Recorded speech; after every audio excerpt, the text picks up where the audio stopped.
अस्सलामु अलैकुम वरहमतुल्लाहि वबरकातुह। दोस्तों, मैं हूं मोहम्मद अयूब। आप देख रहे हैं अल फाहद इवनिंग एकेडमी। दोस्तों, आज इस वीडियो के ज़रिए हम आपको मज़ीद कुछ आगे की चीज़ें बताएंगे, जिसमें मैं बताऊंगा आपको स्ट्रक्चर ऑफ सेंटेंस और फिर सब्जेक्ट वर्ब ऑब्जेक्ट के बारे में मज़ीद डिटेल। तो आइए देखते हैं स्ट्रक्चर ऑफ सेंटेंस क्या है और फिर सब्जेक्ट वर्ब एंड ऑब्जेक्ट क्या चीज़ है। तो मैंने फर्स्ट ऑफ ऑल लिखा structure of sentence. Structure of sentence यानी जुमले की बनावट। जुमले की बनावट यानी जुमले को किस तरह स्ट्रक्चर किया जाता है। तो इंग्लिश में उर्दू के मुकाबले में थोड़ा सा अलग है। हम इंग्लिश में लिखते हैं फर्स्ट ऑफ ऑल सब्जेक्ट, उसके बाद वर्ब, उसके बाद ऑब्जेक्ट लिखते हैं।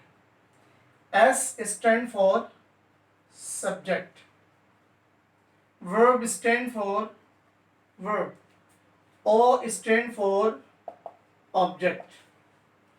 S stand for subject, V stand for verb, O stand for object.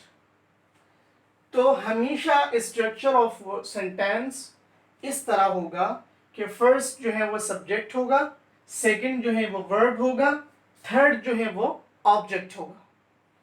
तो आइए मजीद देखते हैं सब्जेक्ट क्या क्या हो सकता है। सब्जेक्ट ही के फॉर्म में हो सकता है, सब्जेक्ट शी के फॉर्म में हो सकता है, सब्जेक्ट कोई इट हो सकता है, सब्जेक्ट कोई सिंगल नेम हो सकता है, या मैंने बोला डॉग, अली डॉग, या मैं कुछ भी बोल सकता हूँ, एनिमल का नाम ले लूँ या कोई सिंगल जो है पर्सन का नाम ले लूँ। ये सारे सब्जेक्ट्स हो सकते हैं।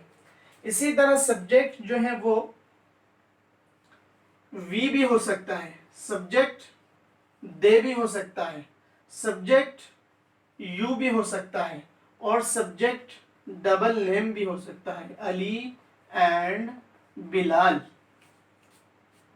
ये सारे जो है वो सब्जेक्ट के फॉर्म में आ सकता है।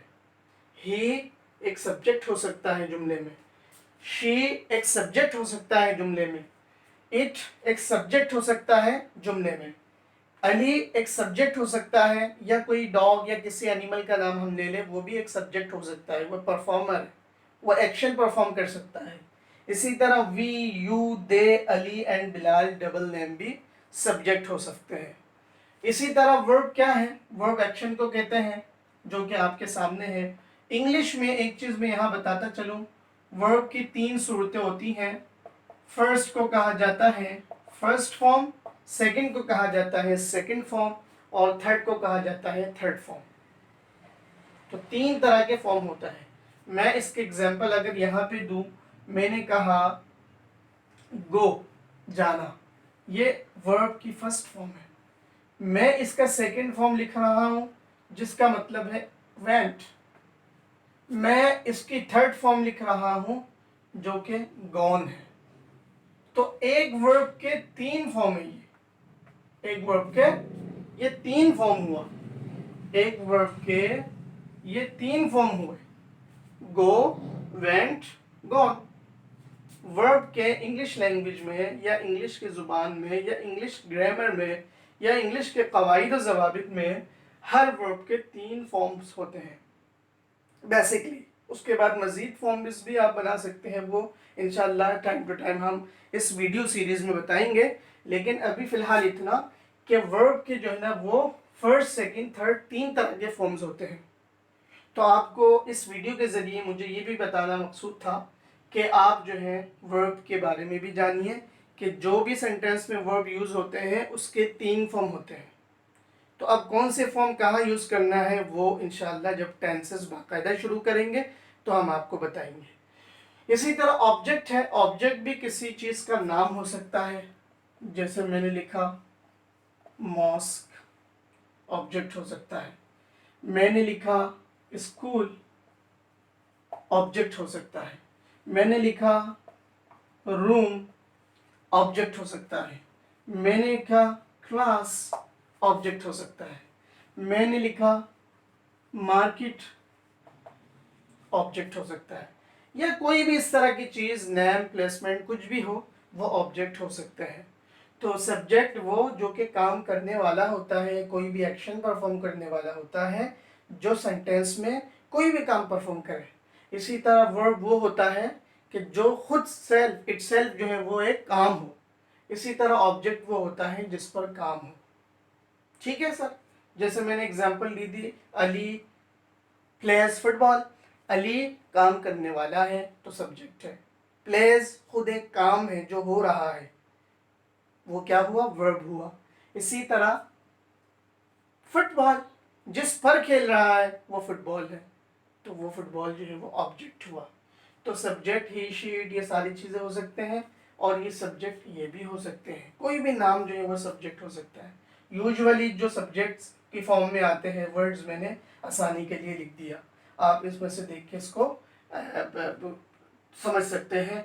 और फिर मैंने वर्ब की 3 फॉर्म्स बयान किए, जिसमें मैंने बताया फर्स्ट फॉर्म, सेकंड फॉर्म और थर्ड फॉर्म। इन चीज़ों को भी आप नज़रअंदाज न कीजिएगा, इनको सामने रखिएगा। हमारा जो वीडियो सीरीज़ है उसमें मेरी कोशिश ये है कि 2D पॉइंट बात हो और उसके बाद इजीली बात की जाए, ताकि आपको समझ में आ जाए, आप हर ख़ास आम को ये वीडियो सीरीज़ समझ में आ जाए और आप कुछ ना कुछ गेन कर लें, कुछ ना कुछ इस वीडियो से हासिल कर लें, और जिस मकसद के लिए ये वीडियो बनाई गई है उस मकसद को आप कंप्लीटली जो है वो हासिल कर लें। तो इस वीडियो में इतना ही। स्ट्रक्चर ऑफ सेंटेंस की बात की मैंने, जिसमें फर्स्ट आता है सब्जेक्ट, उसके बाद वर्ब, फिर ऑब्जेक्ट। फिर सब्जेक्ट की मैंने कुछ जो है ना एग्जांपल्स दी कि ये सब्जेक्ट हो सकते हैं, या कोई भी नेम सब्जेक्ट में आ सकता है, कोई भी प्रोनाउन सब्जेक्ट में आ सकता है। या इसी तरह मैंने वर्ब की बात की, जो कि बीच में आता है, मिड ऑफ द सेंटेंस होता है, और इसकी जो है वो 3 फॉर्म्स होते हैं। इंग्लिश में हर वर्ब के 3 फॉर्म्स होते हैं। फर्स्ट वन को फर्स्ट फॉर्म कहा जाता है, सेकंड वन को सेकंड फॉर्म, थर्ड वन को थर्ड फॉर्म कहा जाता है। इसी तरह जो है मैंने ऑब्जेक्ट की बात की, वो ऑब्जेक्ट वो चीज़ जुमले में जिस पर काम हो रहे हो।